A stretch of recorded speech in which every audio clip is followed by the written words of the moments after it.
सांसद साक्षी माँ आपके सामने आते हैं तो क्या हैट्रिक रोक पाएंगी? ये आप निर्णय लीजिए, मुझे नहीं लेने की ज़रूरत है। 2009 का स्नेह अभी भी बरकरार है। हैट्रिक रोकने के लिए क्या मुद्दे हैं? हम जनता के लिए लड़ रहे हैं, किसी को हराने के लिए नहीं लड़ रहे हैं। अब तो राम मंदिर भी बन गया है। मैं राम भक्त थी, राम भक्त हूँ और राम भक्त रहूँगी, और राजनीति और धर्म का कोई वास्ता नहीं है। पार्टी को मजबूत करने के लिए क्या करें? ऐसा है, पार्टी बहुत मजबूत है। कितना काम हुआ पिछले 5 साल, जनता पूछेगी हर एक सवाल। सुनिए नेताजी,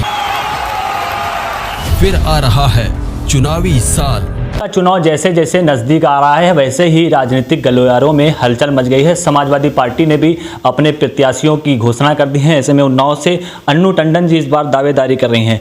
अन्नू टंडन जी, आपने कांग्रेस का हाथ छोड़ करके समाजवादी पार्टी की साइकिल पर सवार हो गई हैं।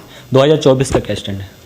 ऐसा है कि समाजवाद विचारधारा और जिस तरीके से शोषित समाज के साथ आज परेशानियां हैं, जिस तरीके की देश में और हमारे खासकर प्रदेश में, और मैं तो जो उन्नाव में देख रही हूँ, किसानों की हालत है, बेरोज़गारी की हालत है, महंगाई की हालत है, इन सब मुद्दों को लेकर हमारे राष्ट्रीय अध्यक्ष अखिलेश यादव जी पूरी ताकत से जनता के लिए लड़ रहे हैं और मैं उनके साथ हूँ। 2009 का चुनाव रिकॉर्ड मतों से आपने जीत हासिल की। 2014 उसके बाद 19 का चुनाव आपको हार का सामना करना पड़ा। 2024 का चुनाव है, सांसद साक्षी महाराज अगर आपके सामने आते हैं तो क्या हैट्रिक रोक पाएंगी?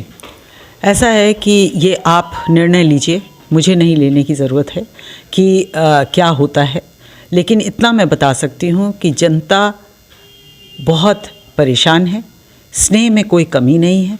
2009 का स्नेह अभी भी बरकरार है। हो सकता है कि 2 बार आदमी बहक भी जाता है या सोचता है कि सच्ची में कुछ और बड़ा विकास होगा, लेकिन हम जानते हैं 10 साल में कुछ नहीं हुआ। हैट्रिक रोकने के लिए क्या मुद्दे हैं? ये हम जनता के लिए लड़ रहे हैं, हम किसी को हराने के लिए नहीं लड़ रहे हैं, हम जनता को जिताने के लिए लड़ रहे हैं। तो एक थोड़ी सी सकारात्मक सोच रखते हैं। सांसद साक्षी महाराज कहते हैं कि हमारे पास लोधी वोट है, उसके पास मोदी है। अब तो राम मंदिर भी बन गया है। ऐसे में अन्नू टंडन अपने आप को कहाँ पर देखती हैं? कौन से ऐसे खास मुद्दे होंगे जिसको देखते हुए जनता चुनाव को वोट करेगी? अन्नू टंडन, मैं राम भक्त थी, राम भक्त हूँ और राम भक्त रहूँगी, और राजनीति और धर्म का कोई वास्ता नहीं है। तो मेरे ख्याल से उसका, जैसे बेरोज़गार एक युवा है, ठीक है, बहुत अच्छा लगता है, राम की भक्ति करता है, हनुमान चालीसा पढ़ता है, लेकिन जब तक समाज में और राजनीतिक लोग उस तरीके का काम नहीं करेंगे कि उनको रोज़गार का साधन दें, तो पेट कैसे भरेगा? तो वो मुद्दा अलग है, ये मुद्दा अलग है।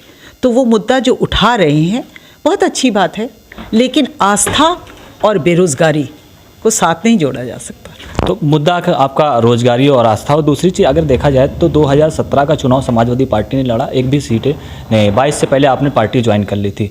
2024 का चुनाव है, पार्टी को मजबूत करने के लिए क्या करें?